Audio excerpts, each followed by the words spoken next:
এই বছৰতে আমি 1 লাখ গভৰ্নমেণ্ট এপইণ্টমেণ্টটো পাই যাম বহুতৰ ডাউট থাকে যে 1 লাখ মানে কি হ'ব মই যোৱাকালিও কৈছোঁ যে আপোনালোকক 1 লাখ ল'ৰা ছোৱালীৰ নাম আমি দি দিম those who have joined in the state government তাতে আৰু 90,000 80,000 নাথাকে will reach 1 lakh জুন মাহৰ শেষৰ ফালে আমি আৰু 10,000 পোষ্টৰ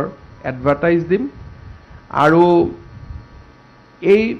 যি 45,000 নিযুক্তি তাকো আমি 26 মে তাৰিখে কৰিবৰ বাবে সিদ্ধান্ত লৈছোঁ এই বছৰতে আমি 1 লাখ গভৰ্নমেণ্ট এপইণ্টমেণ্টটো পাই যাম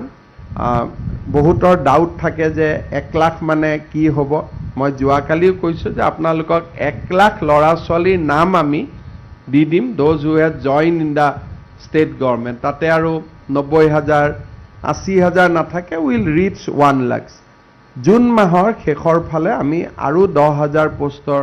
এডভাৰটাইজ দিম আৰু